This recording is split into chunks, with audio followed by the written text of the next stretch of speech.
নবীজিকে চিনতে হবে। নবীজি শেষ নবী, নবীর পরে আর নবী নাই। এই দেশের আলেমরা, এদেশের ছোট ছোট বাচ্চারা শাপলা চত্বরে যে শহীদ হইছে হাসিনারে চেয়ার থেকে নামানোর জন্য না, নবীজির ইজ্জত রক্ষা করার জন্য। কথা বলেন ঠিক না বেঠিক? আওয়াজ করে বলেন। 13 দফার ভেতরে গুরুত্বপূর্ণ দফা হলো নবীর খাতমে নবুয়ত সংরক্ষণ। কাদিয়ানীদেরকেও মুসলিম ঘোষণার দাবি।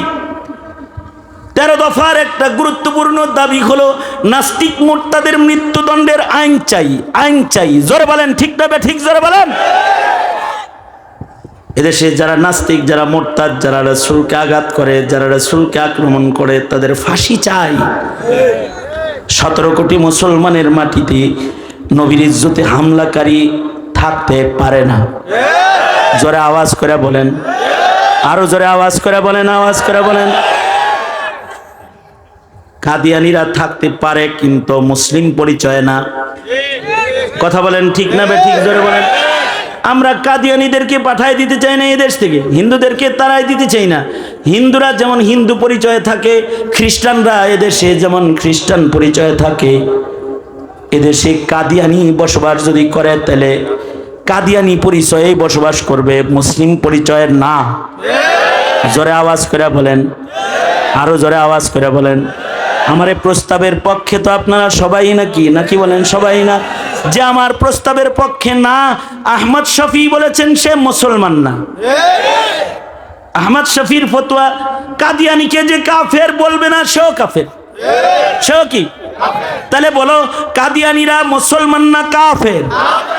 কাদিয়ানীকে যারা সমর্থন করবে তারা কি? এবার খুব খেয়াল করে দেখো কারা কারা কাদিয়ানীর পক্ষে কথা কয়, বুঝবা এগুলো কাফের। নাম মুসলমানের হলেও ওরা কি? জোরে আওয়াজ করে বলুন, আরো জোরে আওয়াজ করে বলুন, কাদিয়ানীরা কি? কাফের, কাফের। কাদিয়ানী কাফের। আমি বলবো কাফের কাফের, আপনারা বলবেন কাদিয়ানীরা কাফের, কাফের কাফের। এত আস্তে করলেন কেন? ছেলেরা এ স্লোগান দিয়ে কাদিয়ানী চিনুক। কাফের কাফের। নবীর পরে নবী নাই, সংসদে আইন চাই। নবীর পরে নবী নাই, আমার নবী শেষ নবী। আমার নবীর পরে আর কোন নবী, যারা আওয়াজ করে বলেন আর কোন নবীর জন্ম হবে না। আমার নবী শেষ নবী, এটা প্রত্যেক মুসলমানের ঈমান। যে এই ঈমানের খেলাফ সে বেঈমান। জোরে আওয়াজ করে বলেন। এই কথাটা 17 কোটি মুসলমানের প্রত্যেককে শেখানো দরকার কি দরকার না? কিছুদিন আগে পঞ্চগড়ে আমি একটা মাহফিলে গেছি, কয়েকদিন আগে, 1 মাস আগে। তো ওখানে বয়ানের পরে একটা কাদিয়ানী ছেলে আসছে, এসে বলে হযরত আপনার বয়ান খেয়াল করে শুনছি, মুসলমান হইতে এসেছি। আমাকে কালিমা পড়ান, মুসলমান হইতে এসেছি, আমি কাদিয়ানী, মুসলমান হতে এসেছি। মুসলমান হইল, আমার সাথে পরে দেখা করেছে। তো ওকে আমি জিজ্ঞেস করলাম, তুমি যে মুসলমান হইলা, তোমার মা বাপ? আমার মা মুসলমান, বাবা কাদিয়ানী, মা মুসলমান। না জানি না বাপ মার ভিতরে বিয়ে হয়েছে। মা বাবার ভয়ে কিছু বলে না, কিন্তু মার এখনো বাবার সংসার করে ঠিক, কিন্তু মাঝে মুসলমান এটা মা বুঝে, কিন্তু আমার বাপ বুঝে না। কাদিয়ানীরা মুসলিম পরিচয়ে বসবাস করার ক্ষতি এটা। কাদিয়ানীরা মুসলিম পরিচয়ে বসবাস করলে মুসলমানের সাথে কাদিয়ানীর বিয়ে হয়ে যাবে, কাদিয়ানী ছেলে মুসলিম মেয়ের বিবাহ হয়ে যাবে। বলুন তো আপনারা, এই বিয়ে কি বৈধ না অবৈধ? এই বিবাহের কোন সন্তান জন্মাইলে এটা কি হালাল জাদা হবে না হারাম জাদা হয়ে যাবে? কাদিয়ানীরাও মুসলিম কাফের হিসাবে রাষ্ট্রীয়ভাবে ঘোষণা হবে, এ কারণে যে মুসলমানের শাহজালালের মাটিতে যেন কোনো জারদ জন্মগ্রহণ না করে।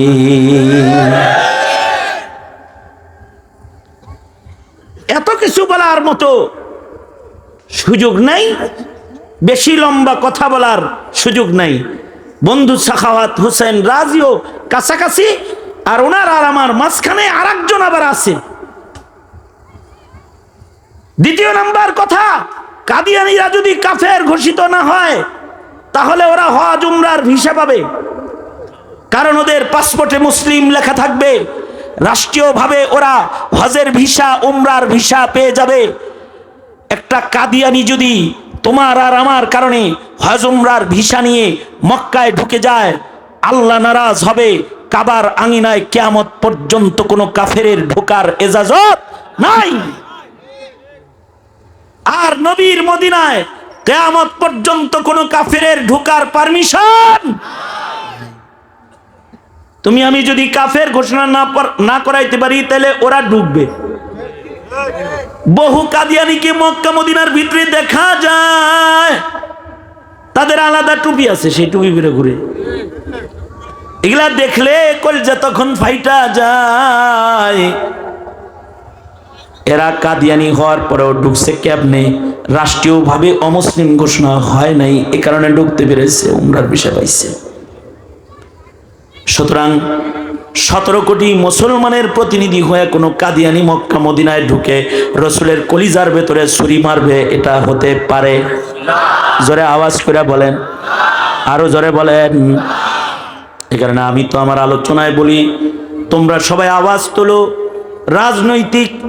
রাজনীতি যারা এই দেশে করবে, মুসলমানের মাটিতে যারা রাজনীতি করবে, তাদের কাছ থেকে পণ্যের দাম কমানো আর রোডঘাট আর বিদ্যুৎ আর গ্যাসের ওয়াদা না নিয়া তাদের কাছ থেকে ওয়াদা লও। 17 কোটি মুসলমানের দেশে সংসদে যাইতে হইলে কাদিয়ানীকে যারা অমুসলিম ঘোষণার দাবি মুখে উচ্চারণ করবে না, এমন প্রতিনিধিকে 17 কোটি মুসলিম বাংলার মুসলমান সিল মাইরা তাকে ভোট দিতে পারে না। একমত না দ্বিমত? 17 কোটি মুসলমানের মাটিতে নবীর ইজ্জত রক্ষার দায়িত্ব যারা নিতে পারবে না, তারা আমার দেশের ভোট সহকারে তারা সংসদে গিয়ে সংসদের চেয়ারে বসার অধিকার সংরক্ষণ করে না। ভোট চাইতে হলে সন্ত্রাস আর দুর্নীতির বিরুদ্ধে আওয়াজ শুধু নয়, নাস্তিক আর মুরতাদের মৃত্যুদণ্ডের আইন চাওয়ার আওয়াজ সংসদের কণ্ঠে উচ্চারিত হতে হবে। তাছাড়া মুসলমান ওই সংসদকে ভোট দিতে পারে না, জায়েজ হয় না। মুসলমানের মাটিতে তাকে ভোট দেওয়া যায় না। আলাপ খুব সোজা সাপটা। তুমি কাকে ভোট দিবা জানি না, তবে কোন মার্কাকে দিবা তাও জানি না। তবে যেই মার্কাওয়ালা তোমার নবীর ইজ্জতের কথা তার রাজনৈতিক ইশতেহারে বলে না, তাকে তুমি নেতা হিসাবে, সে তোমার নেতা, এটা তুমি বলতে পারো না। পারো না তুমি এটা বলতে, তোমার মুখে এ উচ্চারণ শোভা পায় না। তুমি মুসলিমের সন্তান, রাষ্ট্র ধর্ম তোমার ইসলাম, 17 কোটি মুসলমানের দেশে তোমার জন্ম, তোমার কানে আজান হয়েছে, আকামত হয়েছে, মুসলিম কবরস্থানে তোমার দাফন হবে, নবীর শাফাআত হাউজে কাউসার তোমার লাগবে।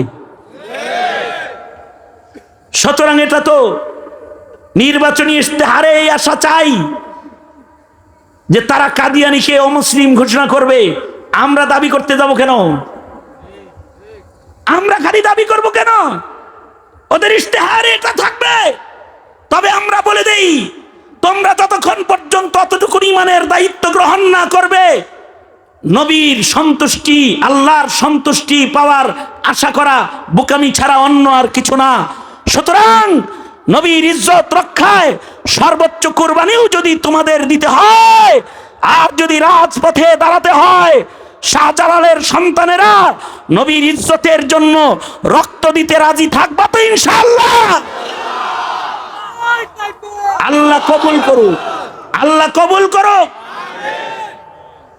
সুতরাং কাদিয়ানীরা কাফের আমরা সবাই চাই, আল্লাহরে দেখাই। এবার বলেন কাফের কাফের। নবীর পরে নবী নাই, নবীর পরে নবী নাই। নাস্তিক মুরতাদের ফাঁসি চাই, ফাঁসি ফাঁসি ফাঁসি চাই, ফাঁসি ফাঁসি ফাঁসি চাই। এগুলো রাজনৈতিক ইশতেহারের অংশ চাই, ঠিক না? আওয়াজ জোরে করে বলেন। কারণ এই ইশতেহারের মাধ্যমেও প্রতিটি মুসলমান তার রাসূলকে চিনবে। শুধু দল চিনবে না, শুধু মার্কা চিনবে না, নবীও চিনবে। ঠিক কিনা? জোরে আওয়াজ করে বলেন। নবীরে যদি চিনান যায় তাহলে নাস্তিকদের ভাত থাকবে না। সুতরাং নবী চিনাইব কারা? নবী চিনাইব নায়েবে নবীরা। আল্লাহর রাসূল বলেন আমার কথা, আমার আল্লাহর কথা বলার জন্য আমার উম্মতে একটা কাফেলা আছে। ইন্নামাল উলামা ওয়ারাসাতুল আম্বিয়া। এই আলেমরা হলো আমার উম্মতের, আমার প্রতিনিধি, আমার নায়েব। সুতরাং মসজিদে, মিম্বরে, মাদ্রাসায়, রাজপথে, ময়দানে, মেহরাবে, তাফসীরের মাহফিলে যেখানে আলেম আছে, আলেমের ইজ্জত নিয়ে কেউ ছিনিমিনি খেললি বুঝবা ওইটা নবীর দুশ্মন, ওর জিহ্বাটা টান দিয়ে ছিঁড়ে ফেলবি। ইনশাআল্লাহ জোরে আওয়াজ করে বলো ইনশাআল্লাহ। সুতরাং আলেম ওলামা যেখানে, আমরা আছি সেখানে। এই যা যা বললাম এগুলো সব ইমানের কথা বলেছি না রাজনীতি করেছি? কি কি মনে হয়? রাজনীতি মনে হয়? তোমরা বলতে পারো হুজুর এভাবে বললে তো আবার আপনারা জেলে লয়ে যাইব। শুধু জেলে না, এই ইমানের কথা বলতে গিয়ে যদি ফাঁসির রশি গলায় আসে, ফাঁসিতে ঝুলতে রাজি। যদি জেলে যেতে হয়, জেল জীবনকে বরণ করে নিতে রাজি। যদি নির্যাতনের শিকার হয়, শিকার হতে হয় তো নির্যাতনকে বরণ করতে রাজি। কিন্তু আল্লাহর দুশমনকে বরদাস্ত করতে পারি না, পারি না, পারবো না, পারবে না এদেশের উলামারা, পারবে না।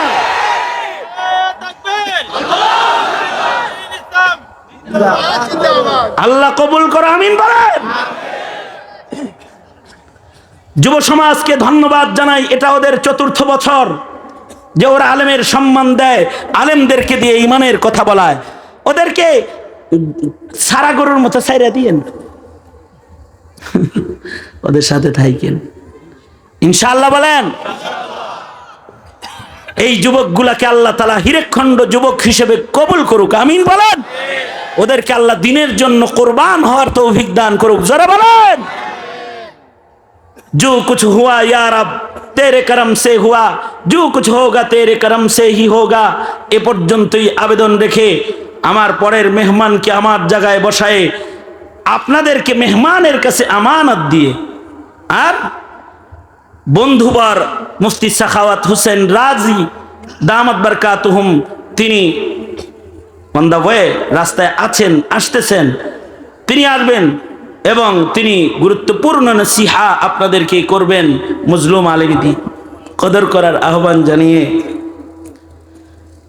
বড় হুজুরের নেক হায়াত কামনা করে, এলাকার বটবৃক্ষ আল্লাহ তাআলা নেক হায়াত লম্বা করুক, নেক হায়াত কামনা করে, আমাদের আবু আজদাদ মুরব্বীদের জান্নাত কামনা করে, মাগফিরাত কামনা করে, দিন প্রিয় মুসলিম মিল্লাতের প্রতি আল্লাহ পাকের মদদ আর নুসরত চেয়ে, ফিলিস্তিনের মজলুমদের জন্য আল্লাহর মদদ নুসরত চেয়ে আপনাদেরকে মজলুমের পাশে থেকে কদম কদম চলার দাওয়াত দিয়ে জালেমকে প্রতিরোধ করার দৃঢ় শপথ আপনাদেরকে নিয়ে রাস্তা চলার আহ্বান জানিয়ে আমি আমার সংক্ষিপ্ত কথা এখানেই শেষ করছি। जो कुछ हुआ या रब तेरे करम से हुआ, जो कुछ होगा तेरे करम से ही होगा। व आखिर दावाना अनिल हम्दुलिल्लाहि रब्बिल आलमीन। नो मुसाफा, এই কারণেই আবার ফিরা সালাম দিতেছি। আমি সালাম দিব, আপনারা ওয়ালাইকুম আসসালাম বলবেন। জায়গায় বসে মাহফিলের আদব রক্ষা করবেন। আমি সালাম দিই, ওয়ালাইকুম আসসালাম দিয়ে আমারে শুধু বিদায় দিয়ে দেন, আসসালামু আলাইকুম। মাশাআল্লাহ, বসে থাকেন, বিদায় নিলাম।